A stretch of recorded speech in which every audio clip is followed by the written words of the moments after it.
Okay, kulang pa tayo ng isa.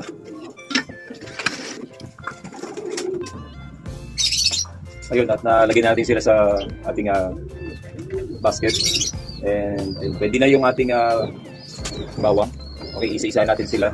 Then ipapakilala natin sa ating mga followers. Ayan. Okay, this is the part of our reality pigeon racing. So, pineflex natin yung layo ng nilipad nila and yung mga race result. So, sa ngayon, isa-isa natin bago natin bigyan ng gamot papakilala natin yung ating mga panalo.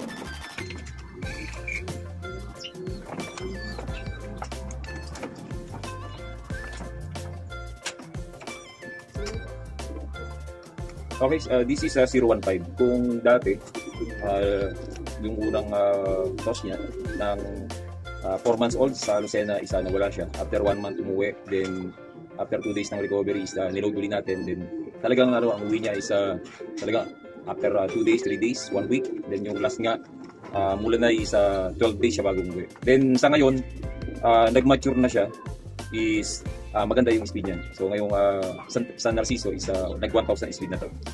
Ayan. Ito yung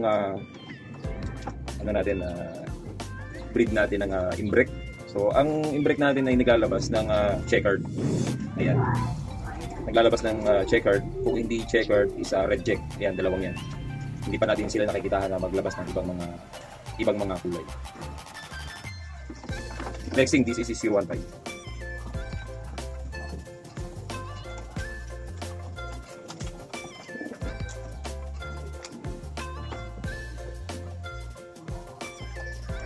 Ulpa 24530 1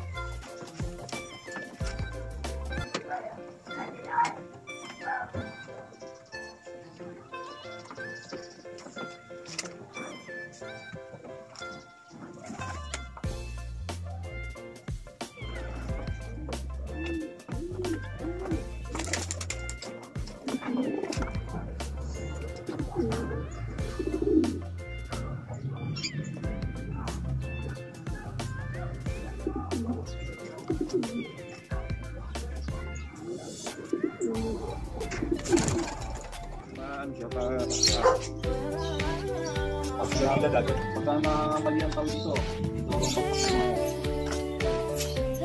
ito yung mapa eh. Hindi ko malapit na tawid yun.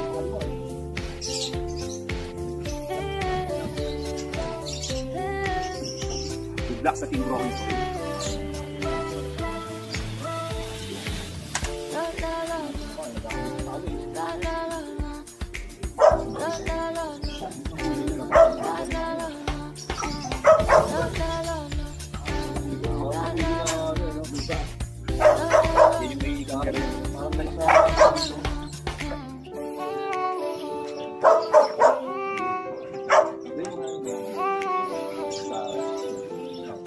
Mamaya sa video.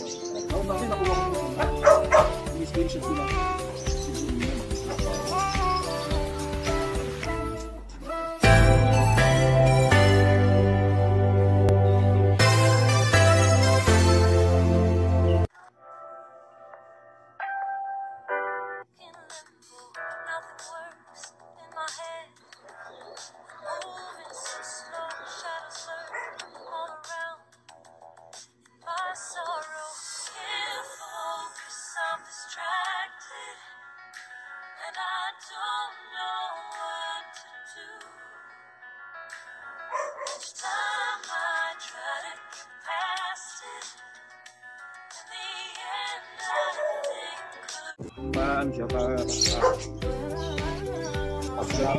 Pagka mali ang tawid ito,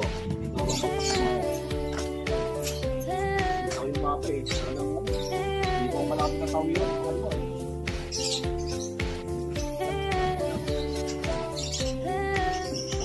Good luck sa Team Rollins.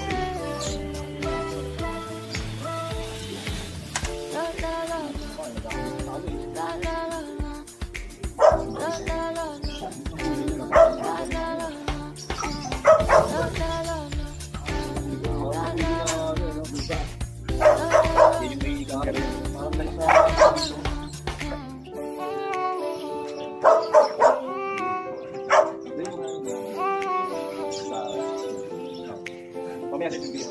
Oo, kasi nakuha ko yung screenshot ko na.